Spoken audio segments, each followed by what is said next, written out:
ยากรณ์อากาศประจำวันที่ 16 มิถุนายน บริเวณความกดดันต่ำของอากาศร้อนยังปกคลุมอยู่ทุกภาคของประเทศลาวด้วยกำลังอ่อนหาปานกลาง สมทบกับกระแสลมตะวันตกเฉียงใต้พัดปกคลุม ซึ่งเฮ็ดให้มีฝนตกฟ้าห้องฟ้าเหลื่อมในระดับคอยอยู่เกือบทั่วไป และตกปานกลางหาตกหนักอยู่บางท้องถิ่นในแต่ละภาค เพราะมีลมพัดแรงเป็นบางโอกาส ภาคเหนือด้านตะวันออกอากาศเย็นในตอนเช้าจะมีฝนตกฟ้าห้องฟ้าเหลื่อมในระดับคอยอยู่เกือบทั่วไป และตกปานกลางหาตกหนักอยู่บางท้องถิ่น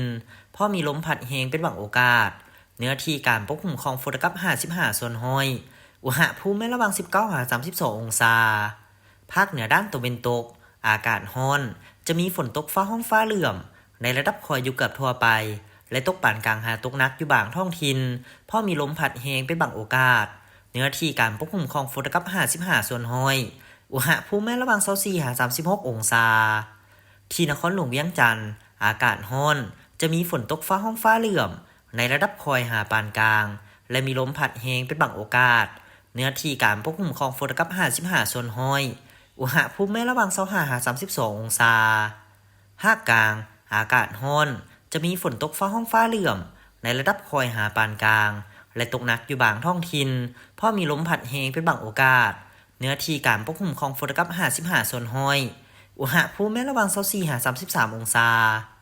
สลับแขวงไซสมบูรณ์อากาศเย็นในตอนเช้าจะมีฝนตกฟ้าห้องฟ้าเหลื่อมในระดับคอยหาปานกลางและมีลมพัดแรงเป็นบางโอกาส เนื้อที่การปกคลุมของฝนกับ50ส่วนห้อยอุณหภูมิระหว่าง20-27องศาภาคใต้อากาศร้อนจะมีฝนตกฟ้าห้องฟ้าเหลื่อมในระดับคอยหาปานกลางอยู่บางท้องถิ่นและมีลมพัดแรงเป็นบางโอกาส เนื้อที่การปกคลุมของฝนกับ40ส่วนห้อยอุณหภูมิระหว่าง24-32องศาสำหรับเขตภูเพียงบริเวณอากาศเย็นจะมีฝนตกฟ้าห้องฟ้าเหลื่อมในระดับคอยหาปานกลางและมีลมพัดแรงเป็นบางโอกาส เนื้อที่การปกคลุมของฝนกับ40ส่วนห้อยอุณหภูมิระหว่าง15-23องศา